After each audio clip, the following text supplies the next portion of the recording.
everyone. Thank you so much for joining. Thank you for listening if you're listening on the podcast and watching if you're watching on YouTube. I have a very special guest that I don't think really needs much introduction for most people that are watching or listening.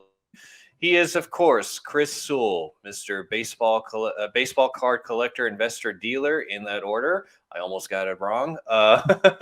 When you first came up with that, so many people would be repeating that back to you over the years. No, actually, when I first started the channel, a lot of people said that's a really bad idea for a channel name because it's confusing and long, easy to forget. But it's actually worked out well. But I considered the beginning for that reason, like too long. Well, it really has stuck with a lot of people for sure. So yeah, thank you so much for taking the time to do this interview today. And I say that because I know things are you're about to embark on a transition back to the United States from the Netherlands, where you've been the past years. So how is that going for you? It's going great. We just sort of decided recently that we're going to move. So we're in the early stages of the move, but it's an international move, so it's tricky. You know, how do we get all our, do we bring our furniture? Do we ship our car? Like these sort of questions you don't even think about when you do an international move. But yeah, we have a lot of that stuff to figure out. How have things gone for you out in the Netherlands these past few years? How have you been able to stay invested in the hobby in that area? Well, they've been much better than I would have thought. So we were originally going to just come for 2 years, and my original thought was I'm going to basically take 2 years off of cards. Like that was the.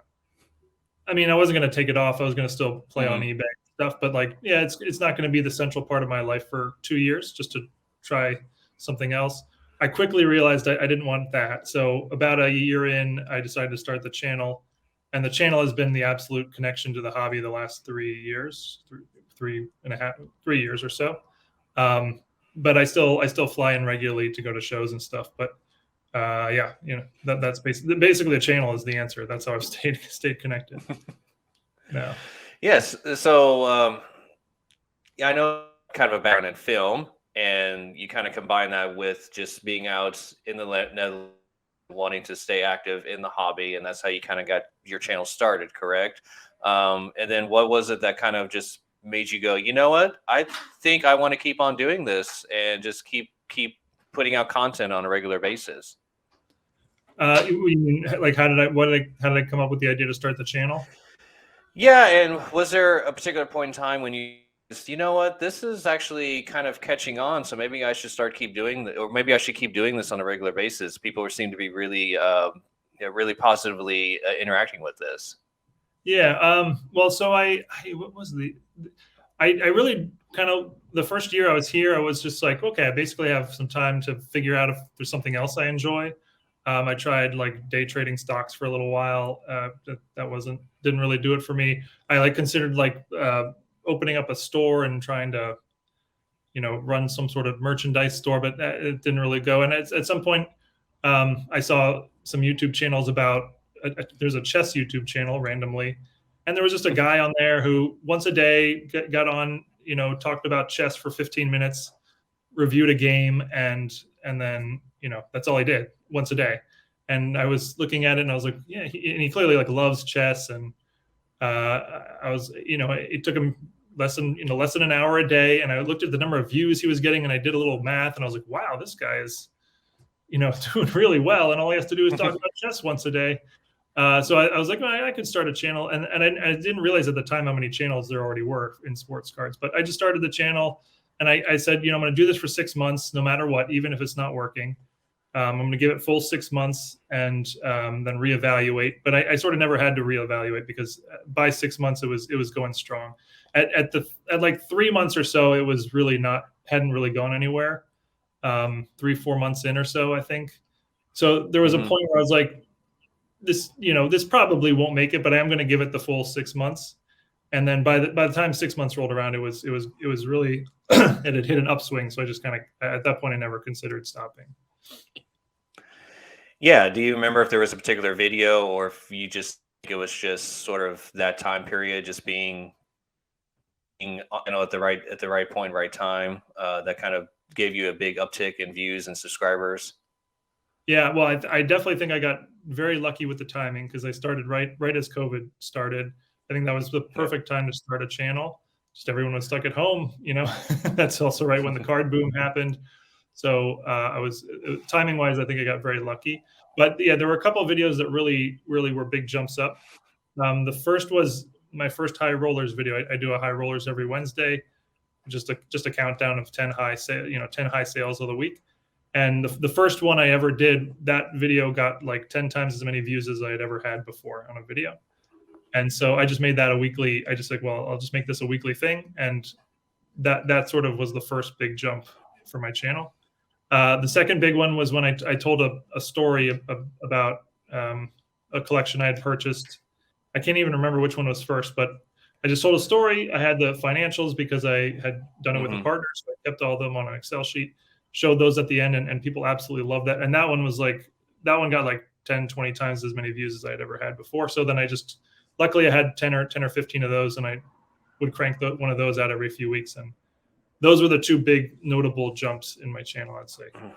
Sorry, was it the story, your stories of past deals that you've done? How do you title those usually? Adventures in card dealing. Thank you. Sorry. Adventures Yeah. in car dealing. Yeah, those videos are the ones that I really enjoyed the most for sure. Out of Yeah. those stories that you've told over the years, is there one particular story that kind of stands out as one of your favorites, one of your all-time just sort of most interesting or favorites favorite Yeah. deals that you've done? Yeah. So there's actually two that I really like to share, or I've told the story to like a bunch of friends. One would be kind of complicated to explain it all, but basically I was looking at a deal. It was a really expensive deal, and about halfway through me looking, somebody else showed up, and then they started looking at the deal as well, and it sort of got convoluted. But basically, he ended up sort of blocking me, and because of him, I only ended up getting half of the deal.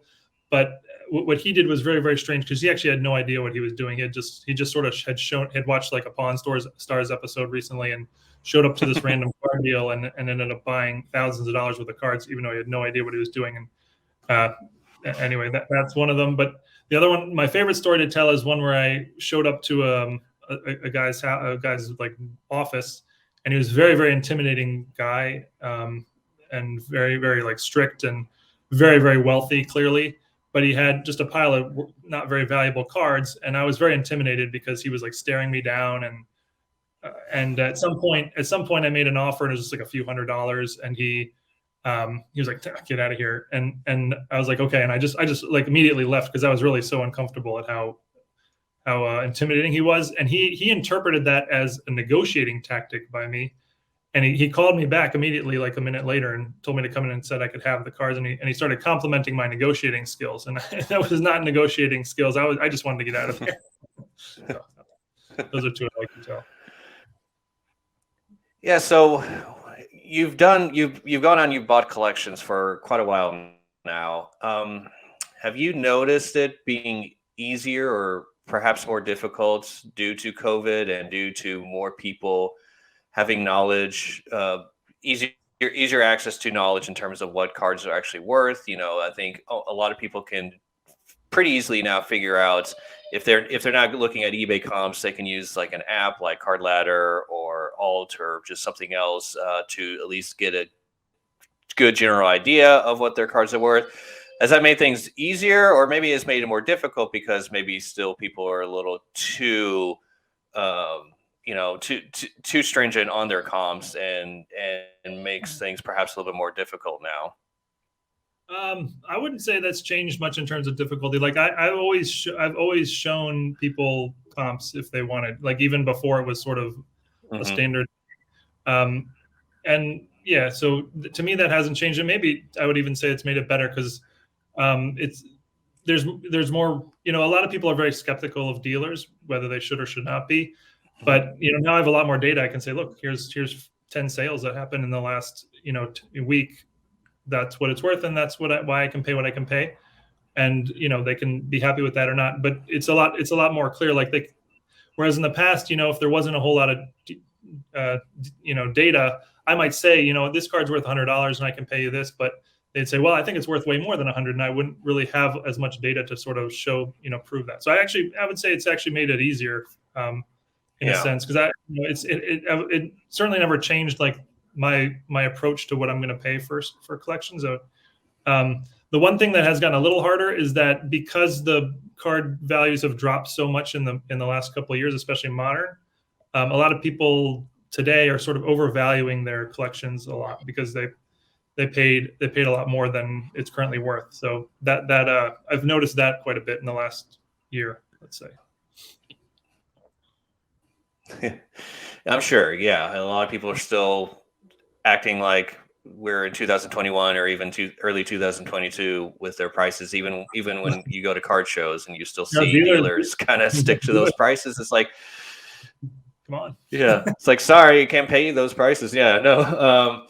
So yeah, that's obviously made things really interesting, really difficult here lately. But yeah, I keep thinking back. Like I used to do a lot of deals back before COVID, and you really only had like eBay to go to, and unfortunately, a lot of people who didn't realize, they just thought, oh, maybe I have some stuff that's worth some money. They look on eBay and they see people putting stuff on eBay, but at like the highest price point, or they put stuff on eBay as if it is like a PSA 10 or gem mint version of that card. And so I felt like back in the day, it was more difficult to go through those type of negotiations with people in their collections, because I always felt like the majority of people definitely overvalue their collections all the time because they just didn't really know how to look up that information. But I do feel like it's a lot easier now. But at the same time, there's so much information out there right now that people can maybe pick and choose what information that they still want to hold on to in terms of what their actual value for their stuff is right now. Yeah, no, I agree with that. I do think the average collector is a lot smarter today than they were 5 years ago, and so yeah, you would agree with that. Yeah, and there's just been so much. Yeah, there's been so much innovation just these past few years. It's and even just the fact that there's so much content out there right now, and so much stuff that on social media about cards and their values, that I think there's just much more information definitely that people can start off with. Yeah, and like the example you gave about like somebody having a raw card and pricing it like it's a PSA 10, that used to be a big problem. Like everyone did, like a lot of people did that. I think people are starting to get that you can't do that anymore, which is nice. But yeah, I think it's gotten. I think it's easier to. I think it's easier now to explain to somebody why their collection's worth what it is, and I actually prefer that. Yeah, unless they bought those cards in 2021, then it's really hard to get them to come to that realization. Yeah. Yeah. Right. Well, there are a lot of people entered in 2021, and that was unfortunate. Yeah. And you still get collections sent to you out in the Netherlands, right? And how has that process been going for you? Has that been relatively smooth, kind of doing those type of deals internationally? Well, so I never have anything shipped to me in the Netherlands. That time and money doesn't make sense there. Mm-hmm. But I travel to the States so regularly. I time all my people shipping. I'll arrive, like, for example, I'm arriving in 6 days into the States. So if a bunch of people are going to ship me a package, it's all going to arrive right around the beginning of my trip. So I'll have 2 weeks to go through the packages and price them out and make an offer. And that process has all gone incredibly smooth. I didn't sort of anticipate that when I started the channel, but that's been my favorite. I don't know if my favorite, but maybe my favorite part of the channel is that people should be collections. Sometimes I make videos out of them, and they love that. And so that's gone very smooth. Yeah.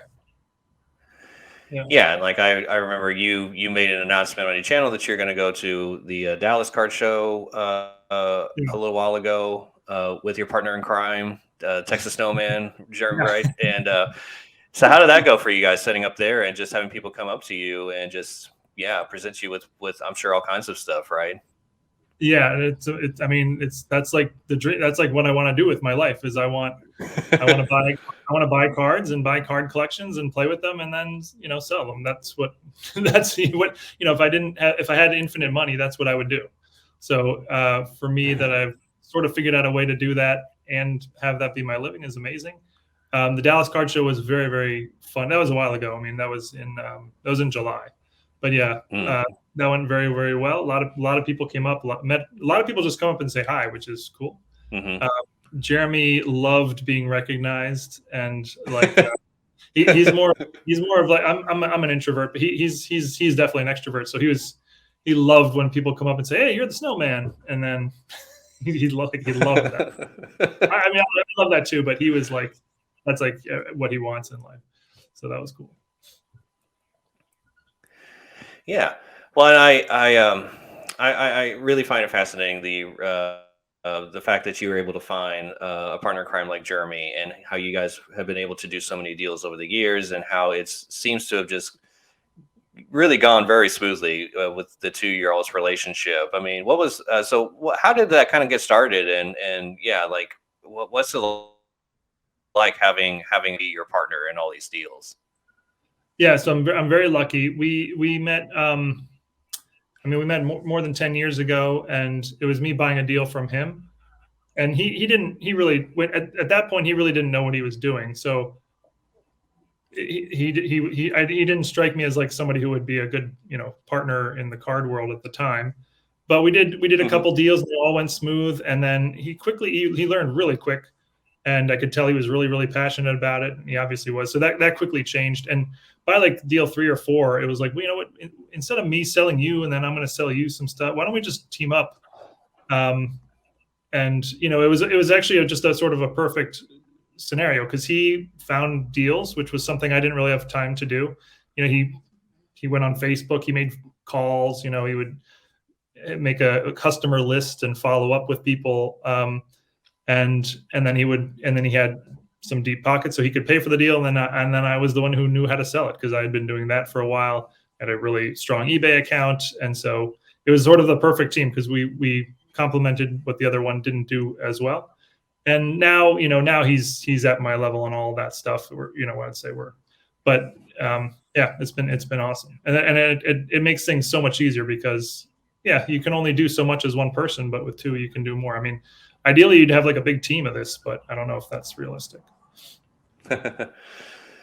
Well, and once again, you kind of talking about sort of the logistics of doing these type of deals and what really goes down, that you have to think of in advance. I think has been really helpful to a lot of people, and just even instances like when you're going to different states and not being familiar with sort of banking hours in some states that may be different. I think there's one deal where you were in a state and you were like, there isn't even a Bank of America in this state. Ooh. Yeah. I know. So lots of these things that you may not think of in advance, but you have to kind of think of in terms of if you're needing to rent out trucks and things like that for extra storage, or if you need to, keep in Yeah. mind keep track of all the gas and literally everything that you are spending. And on top of that, what you have to spend after the fact once you do get the collection in hand, because obviously it's not just about the man hours you put in to sell all these things, but all the selling fees and things like that. You really have to keep track of everything, and the way you do it in your financial breakdowns at the end of each episode, all those things combined, I think has been very helpful to a lot of people. Yeah. Thank you for saying that. It's cool. Yeah. I mean, you've bought collections yourself, so you know that it's not just buy price, sell Yeah. price. There's a lot of other details in between. Yeah, I mean, I've never gone across state lines, and I certainly have never been in a situation where I needed to get cash out and I couldn't because I couldn't find a bank or yeah. Yeah. I think my favorite story personally is when you bought out a collection at the National one year, and Yeah. you had issues getting money from the bank. I can't remember the exact reason. I think it was just because the hours were different, or was it the withdrawal limits was different in that state or something like that. Just many things that you sometimes don't even realize until you're in that situation, right? Yeah, absolutely. And my favorite part of that story is like we met up with the seller after the show hour. So the show had closed, but we met him at the entrance to the show. But our hotel was a long way away. How do you give somebody that much cash in the open?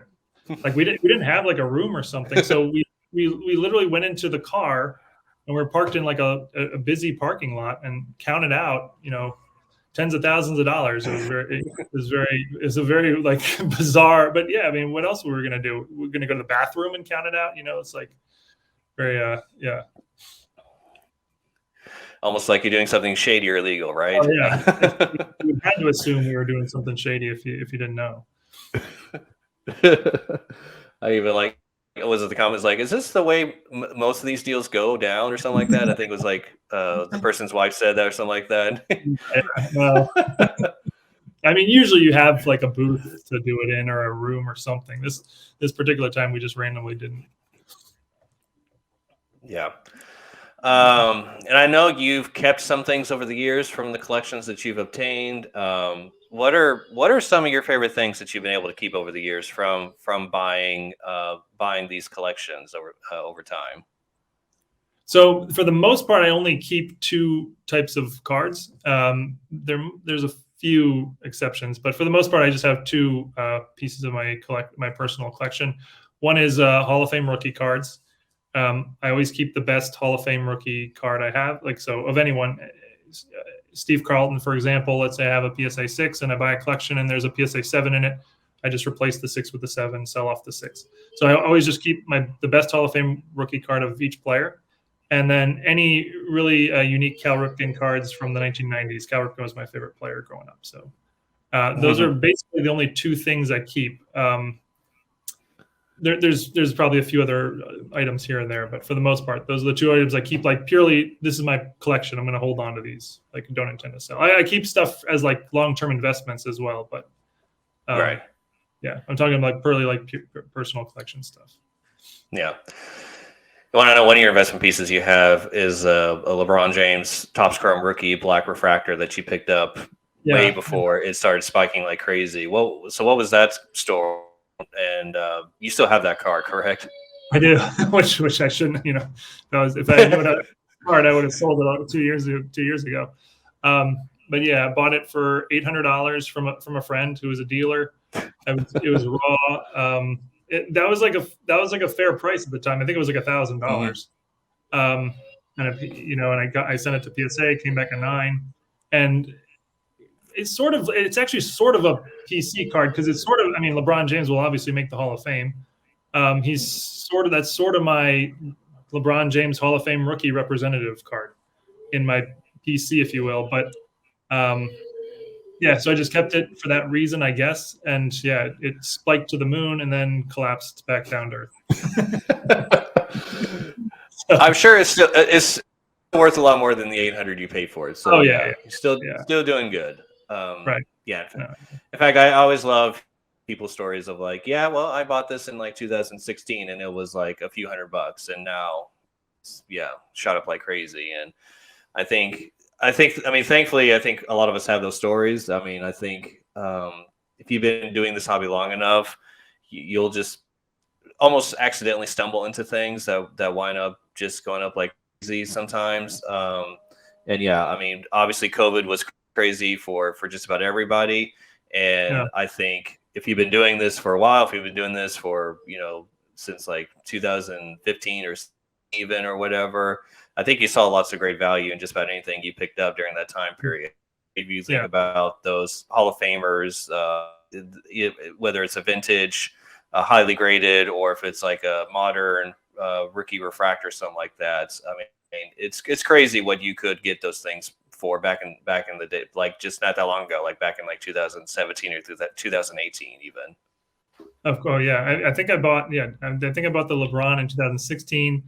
And if you had said in 2016, in 2023, this card's going to be 20 grand, are you okay with that? I'd be like, that's incredible. I tend to think of it like in those terms as opposed to, I could have sold it at some point and I missed out. Right. I have sort of a long-term approach to it. Yeah, absolutely. And I think, there's nothing wrong with just holding onto stuff and not necessarily selling it at the peak.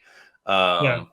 But I mean, you're still doing well in your trajectory since you purchased that card, and so that's I think that's what another thing you talk about a lot, which is just still thinking about these cars as long term investments and holding on to them for years, 20 years, and you'll see lots of peaks and valleys on these. But I think if you're patient, you're still going to come out in the end, no matter what, essentially, right? Well, if you are a savvy, investor, will Yeah. say you can't just buy any card and it'll go up. Most cards actually go down, but if you target the right cards, they have tended to go up in the past long term. And I saw the LeBron as that. Like, this is a key rookie of a future Hall of Famer, future no-brainer, all-time great. Long term, it's going to be worth more than it is now. And I actually wouldn't have even checked the value ever, except for the fact that I made some videos about it. So, like, I wouldn't have never even checked. So I wouldn't have, because it was just part of my PC. The PC rookie card sort of doubles as an investment, I guess, if you will, because that type of stuff tends to go up. Hall of Fame rookies and higher grade. So that's just sort of the way I saw it. It was like, hey, this is a card that I think will be worth more than it is now 10 years from now, and I'll just put it there and hold it. And I only pulled it out and looked it up because to make the videos for it. So So long-term investment, it's still keep harping on that, because I think during the time of COVID, it was way too much about getting into something and flipping it as fast as possible in 3 months or 6 months or whatever. I think we need to go back to that mindset, finding things as sort of long-term investments. And probably the best things to find are going to be your truly rare Hall of Fame stuff from, like, pre-1960s or whatever, or finding like those true goats in the sports, LeBron and Brady and Jordan, of course. Yeah. I mean, in the past, that's the type of stuff that is done long term, right? Mm-hmm. Rookie cards of all-time greats, and the higher grade, the better. That's sort of And I think that's what people need to kind of think about is, well, what's been historically correct in terms of what has gone up in the past. So I think we need to go back to the mindset, because it's not going to be everything is going to go up like it was during COVID. Like not the base prisms and all those other things are never going to go back up. So that was such a weird year, 2020, 21. I mean, it just didn't make any sense. I would just, because I was here in the Netherlands, and I would just call, I couldn't actually take advantage of it that much. Like, if I was in the States, I would have been buying like a madman.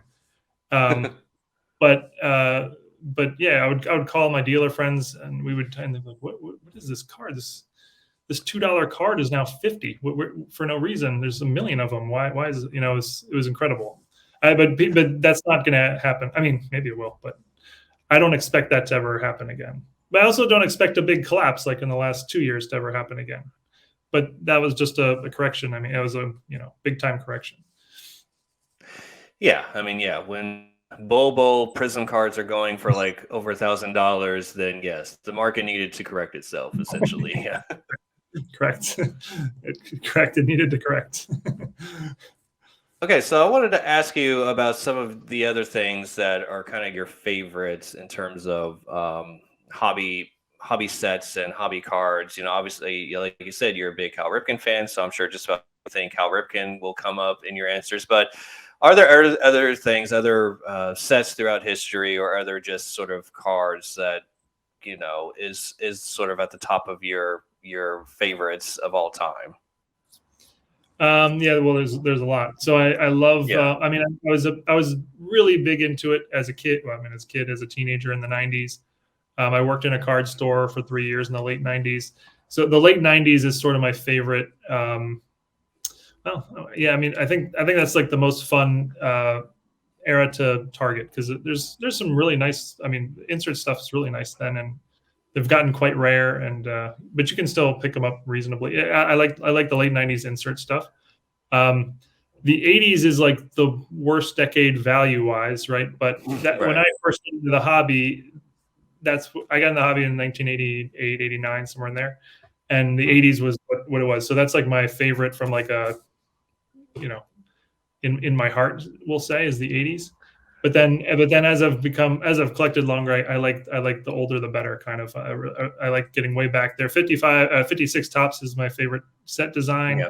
Baseball, I love like the triple folders. If you go back pre-war, I mean, I love a lot of pre-war stuff. But yeah, there's a lot. What are some of your favorites? Yeah, so yeah, when I first started collecting, it was around the early 90s, 93, 94 to mid 90s. And so I always have a personal affection to 92 3 Fleer Ultra. That was like Yeah, the first set that really got me hooked into buying packs and collecting as possible. that was such a nice Um, set at the time. Little marble, yeah. yeah, I still love it. And then right now I'm big into vintage basketball collecting. Getting 61 Fleer basketball completely signed if possible, and then Wait, other sets. wait, you said, sorry, we froze for a second. I missed the last thing you said. So you said 61 Fleer basketball, the entire set signed? That's what I'm going currently. Yeah, Wow, nice. I it's not an easy thing, and I'm No, probably crazy for going forward, but but crazy though. but it's my all-time favorite set, and there's so much history with basketball in that set. And Yeah, it's such a fun to try and find those really rare signed copies from that set. And so what I've really been more into is finding those sort of vintage sets with like a real history and real connection to those players. So I also love the early 70s basketball stuff, 71, 72 tops especially are two of my other favorites. And then like 87 Fleer basketball as well, because that's a set that doesn't get a lot of attention from a lot of people. Everyone loves 86 Fleer, and I understand why. But I yeah, love the design of 87 Fleer actually. And even though there aren't any like key rookie cards, and that's one of the reasons why it's sort of undervalued, I love there's still so many great players, so many Hall of Famers in that yeah. set. And so trying to get all those signed as well has been kind of none side PC for me currently. That is an impressive. So how far are you along in the 61 project? I have 27 so far, so getting close to halfway. Yeah, 66 Yes, total. Yeah. 27. Wow. What are the I mean, so whenever somebody is collecting something like that, I always find intriguing like the sort of obscure players whose autograph is super impossible. Have you? Oh, yeah. Are there a lot of those in there? Yeah, there's quite a few. Yeah. It seems like about a dozen or so at least. Okay. Carl Braun is a name that's really hard to find in that set, Yeah. and for no particular reason, he just didn't sign very much. Apparently, Okay. for whatever reason, career. Walter Dukes is another really difficult one. He is one that kind of has a bit of a sad story because he went to prison for a while, and then when he got out of prison, he just became a recluse, and he actually in like 2001 penniless, and so there just aren't a lot of his stuff out there, unfortunately. Okay. And he's got cards in that set, so that's awesome. And then yeah, Phil Jordan is another big one because he died in like 1995, so very shortly after the set came out, and so aren't very many of his stuff out there.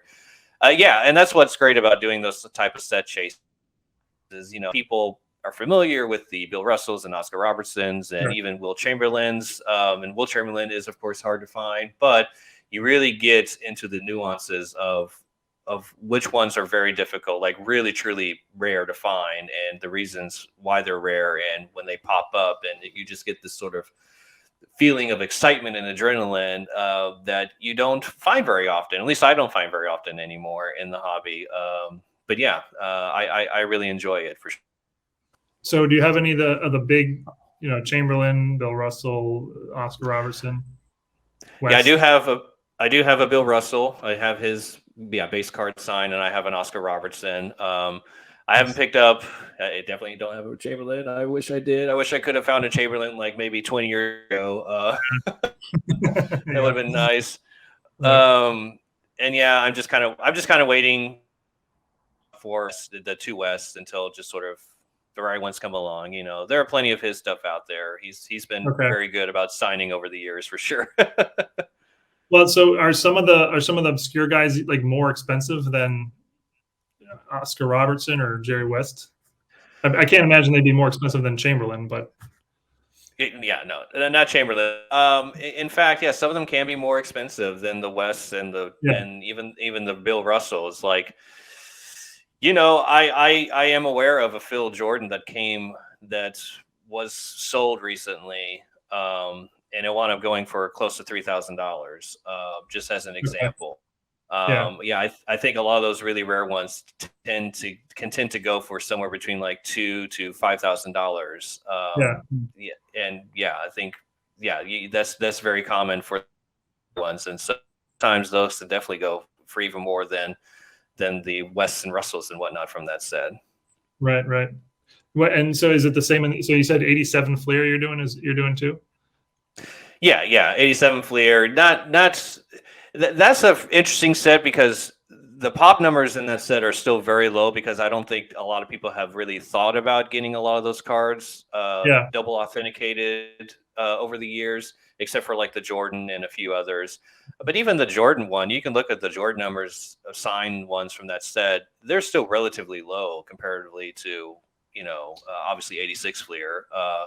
yeah. So, Well, but I mean, he stopped signing it. He stopped signing Fleer or non-upper deck product at some point, right? right. And so I think he has like 20 something in the PSA pop report from 87 Fleer. 20? And so they can I actually think I remember looking and I think it was actually 23 in the pop report for PSA for Jordan, which I thought of course was funny. That is interesting. 23, yeah. That's amazing. Yeah. I would have thought it was more than that, but 23, wow. Yeah. And you can get a Jordan 87 Fleer sign still for I would say probably around 5-6 grand. Do they And ever show up for sale? I mean, if there's only 23 of them. yeah, it's very rare. I think there are actually two on eBay currently, if I'm not Okay. mistaken. Yeah. Yeah, but yeah, they definitely don't pop up very often. And so yeah, so that's another thing. It's just the fact that these aren't cards that you can regularly go on eBay or PWCC or anywhere really and find them on a regular basis. You have to either be just very patient or you kind of have to really not aggressively, but seek out people who've had these in their collections over the years and just kind of build a network of other people who have these same cards in their collection or been collecting these signed cards for a long time. They have them tucked away somewhere or something, and don't show them to anyone. That's what's really important when trying to do like a rare signed set like these. Yeah. Well, so how far? So it's 132 in the set. How far? Right? How far along are you in there? With that one, I've only got like about 12 so far. Okay. Okay. Early on in the process, yeah. But I imagine there's some commons Yeah. who are really impossible. Yeah. There's the same with 86. There are several people. For some reason, several of the Johnsons from that set, like Vinny Johnson, is really hard to get just because he just didn't sign very much throughout his career and afterwards. A few, not near as difficult. Did you say you were doing the 86 Fleer too? I missed that. Did you say you were doing 86 Fleer too? No, I've had some of those cards in my possession over the years, but I usually wind up moving off of 86 Fleer. It's just something that I don't know. I'm just not quite as passionate about. But I know there are a lot of people out there that are, and so I'm very happy to help those other people out obtain those cards. Yeah, yeah. Oh, the 61 Fleer project, that's really cool. Like to see that get completed or close to it. Well, thank you. Hopefully, let you know if I get close, Yeah. because you may have some people that you may know. Yeah. I mean, if you've completed, I want to do a video on it. That's an amazing project. Yeah. Or if you get close to Have you ever thought about some? Yeah. Yeah. Yeah. Have you ever thought about doing anything like that, like any sort of sign sets or just anything that's rare to find like that? Have you ever thought about going after something like that? No. So my life as like a pure collector is sort of over in that sense. Like I don't have like personal projects where I'm seeking out stuff anymore. It's not because I don't love collecting cars. I mean, I've just made it my living, and by making my living is my collecting. So I don't sort of personally collect. The stuff I keep is all from collections that I buy. I almost never go out and buy like a card for me, like as a pure like PC card. It's pretty rare. But yeah. Okay. But I love, okay. So going hearing stories of others doing it. Like to me, that's like that's the heartbeat of the hobby, is like people putting collections like that together. Yeah, me too. And that's one of the reasons why I started doing these interviews, is just talking to other collectors that have really interesting, rare collections like that, whether they're signed or just really rare for other reasons, Yeah. No, that's an amazing collection. I mean, just the fact that you're halfway is like amazing. Thanks. Yeah. It took a lot. It took a lot to get there. Yeah. No. All right. So going back to the late '90s stuff that you collected. So are you more of a like Fleer EX guy, or Flair Showcase guy, or Topps refractors, or Topps Finest guy? What are some of the things that you are interested from that late '90s era? So I like the sets that were standard sets, like Topps Chrome, EX, Upper Deck, Leaf, Studio, Flair. There were a lot EX, but there were also a lot of like one-offs, and I was never into the one-off sets. Like when a new brand would come out, I learned pretty quick that the odds that it would survive was in the late '90s was pretty low, because they were just cranking out so much stuff. So I like the sets that steadily came out every year. So basically all of them. I don't know that I had like a specific brand that I was into at all. But were you around kind of when some of the high end stuff really started first coming out? What were your thoughts when you first started seeing like the patches and autographs coming out in those early 2000s era? Yeah, so I was sort of just out of the I was sort of just getting out of the hobby. So in '99, it was around '99 2000 where I kind of moved on to, I went to college and moved on to other things for a while. But yeah, so I worked at the store from '96 to '99, and yeah, they were booming. I remember Leaf Signature came out. I think it was $20 a pack. You got 5 cards. One of them was autographed in every pack. That was like a big, jump forward, and I thought it was all cool because working in the store, a lot of people came in. I get to, even if I couldn't afford the stuff, I got to see people open it, and I thought all of it was cool. So it didn't bother me. I know that the rising prices in packs really turned off a lot of people in the '90s. It just didn't bother me, but a lot of people I think left the hobby because it got too expensive. Which is really fun to think about nowadays, because rising price. I remember thinking the same thing. Like when Topps Chrome came out, and it was like $5 for a pack, and you only got like 4 cards or something like that, and you're like, no way! Why would I spend $5 for like 4 cards? Right. Oh my goodness! Just thinking about how, I don't know, not stupid, but just what a unfortunate mindset to have. Thinking about what the cost of packs are nowadays, of course. No, I know it's crazy, right? I mean, the '90s is really where everything changed, or the start. Like in 1990, packs were 45 cents from the and then by 1999 there were no the cheapest pack was a few dollars, but most packs were in the 10, much more expensive, and then it's just ramped up. It's ramped up to absurd levels today. I mean, yeah, especially when you consider the value you get in a pack or a box. Yeah, well, I'm just thinking about, once again, like if you bought a bunch of Topps Chrome basketball in 1996 back then for like $5 or $10 a pack, whatever they were, you were sitting so pretty, Yeah, but back then it seemed crazy. Yeah. Yeah. All right. Well, I think that's a good place to kind of wrap it up. Once again, I really appreciate you taking time to do this interview.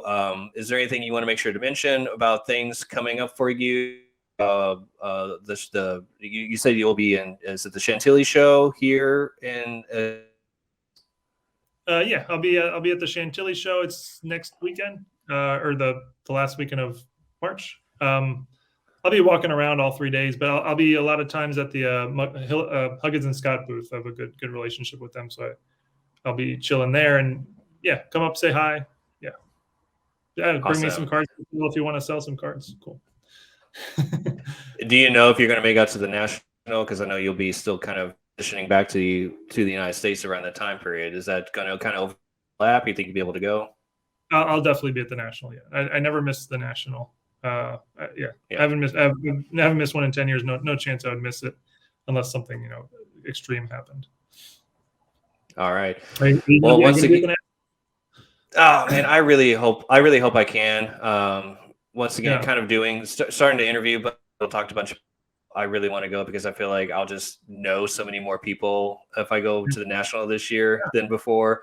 Yeah. It'll be really interesting. So I'm trying to go see if I can make it work. Yeah, you should. You should. Yeah, you'll get recognized. It's really, really fun. People come say Yeah. hi. It's really cool.